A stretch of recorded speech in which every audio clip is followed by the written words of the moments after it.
Donc, voilà. Et en ce sens, ces outils de gestion sont censés, et on peut l'interroger, régler les relations dans le travail, c'est-à-dire porter des logiques de coordination, mais aussi des logiques de coopération, puisqu'ils sont censés rendre compte au mieux de ce qui se passe dans le réel, dans l'activité de travail.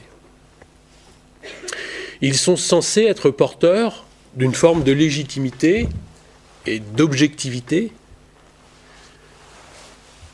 puisqu'ils sont pensés pour comprendre et décrire le réel. Et on peut même dire qu'on oublie même d'interroger cette capacité d'être porteur d'une légitimité, d'une objectivité.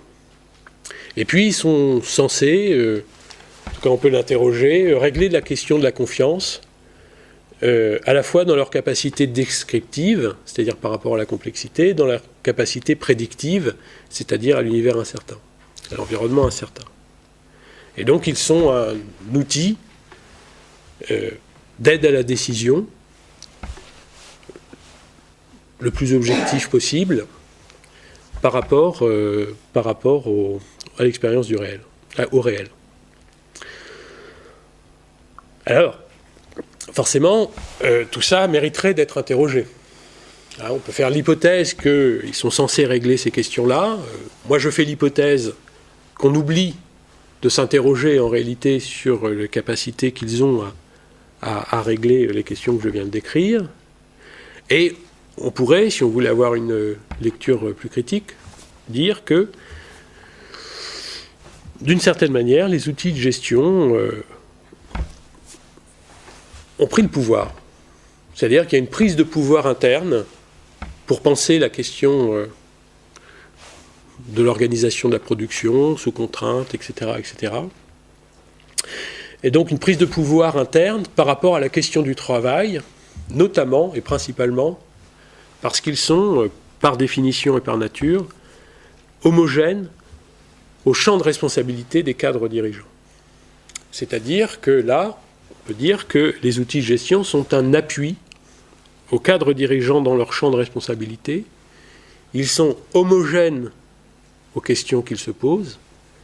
Et à ce moment-là, on peut s'interroger si une analyse critique des outils de gestion, mais plus encore de leur usage, ne porte pas en soi une question d'un enjeu social de domination par rapport à l'expérience du réel.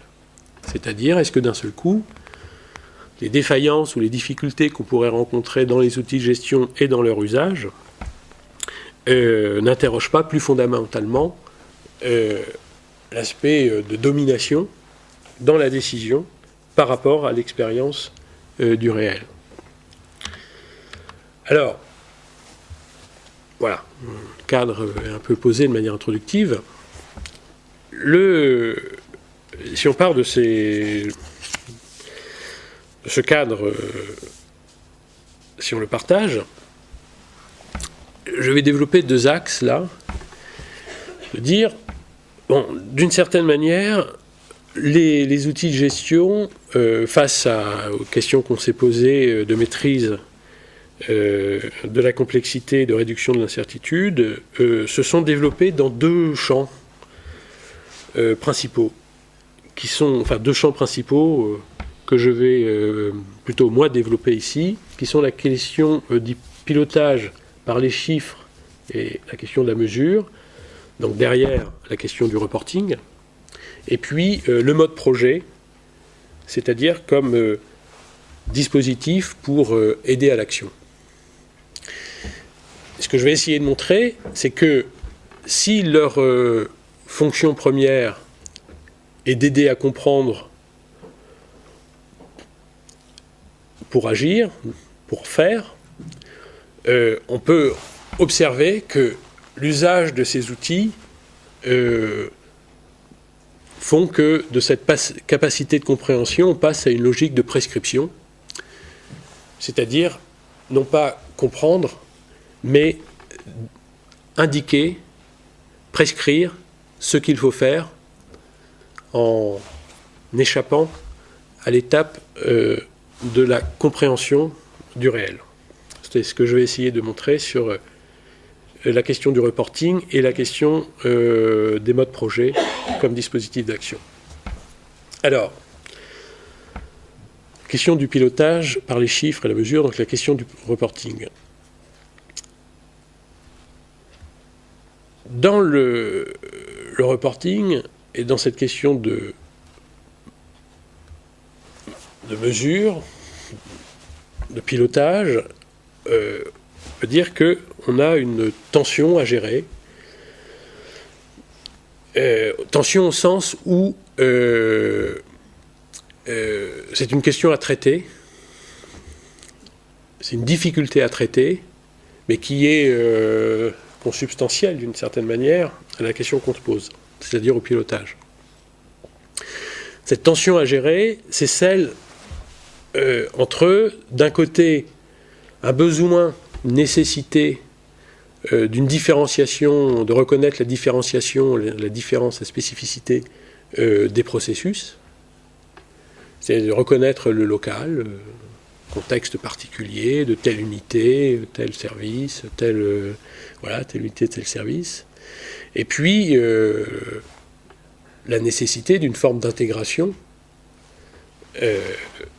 au niveau le plus global de l'entreprise.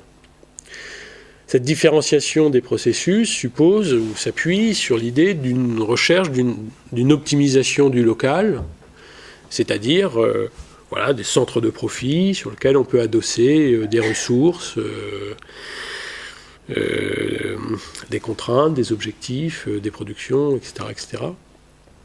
Et puis de l'autre côté, l'intégration suppose ou oblige, ou passe, par une agrégation qui elle-même suppose une forme d'homogénéisation.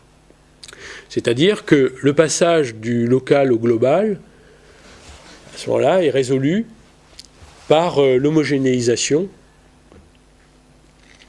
mais cette homogénéisation des données, des chiffres, des données, etc., porte en elle le risque de la disparition de l'aspect spécifique face aux besoins de consolidation. C'est-à-dire comment comprendre et agir sur du spécifique lorsqu'on a besoin de comprendre et d'agir en même temps sur les dimensions les plus globales de l'entreprise à travers le pilotage, les questions de pilotage. Donc d'une certaine manière, on a une tension entre d'un côté une incertitude pour décider, et de l'autre côté, ce qui se joue au niveau de la complexité, c'est-à-dire de l'activité, pas au sens ergonomique du terme, mais du dispositif de production, qui forcément est complexe, divers, selon les lieux, etc. Voilà. Et donc ce passage de cette incertitude, décision, complexité, activité, passe par l'homogénéisation, c'est-à-dire une forme de simplification du réel. Et c'est un passage obligé, parce qu'on ne peut pas décrire de manière précise l'ensemble des spécificités. On est au besoin de réduire à des indicateurs clés, à des indicateurs clés, à des données clés. Plus on remonte dans les strates de l'entreprise, et donc ça passe par l'homogénéisation. Alors, d'une certaine manière, on voit donc que les outils de gestion portent en eux trois logiques. D'abord, la logique de l'optimisation du local par agrégation. Le principe étant que la somme des optimums locaux donnant un optimum global. Voilà. La deuxième logique en œuvre, c'est la réduction du réel au tangible. C'est-à-dire, on est dans l'univers de la mesure, et ce qu'on peut mesurer, c'est le tangible. Et ce qui va compter ici, c'est ce qu'on est capable de mesurer, donc c'est le tangible. Et une difficulté à prendre en compte les éléments non tangibles en œuvre dans les activités de travail. Et puis, troisième logique en œuvre, c'est celle du contrôle, de la conformité, d'écart par rapport à un objectif qui devient une norme. C'est-à-dire qu'il ne s'agit pas, ce que j'expliquais tout à l'heure, il ne s'agit pas simplement d'aller constater, mais souvent, les objectifs qui sont inscrits dans les reportings sont des objectifs à atteindre. Ce n'est pas simplement des choses qu'on va mesurer. C'est en même temps un pouvoir de fixer des objectifs qui deviennent des normes, souvent des normes, et qui vont bien sûr contraindre l'univers de production.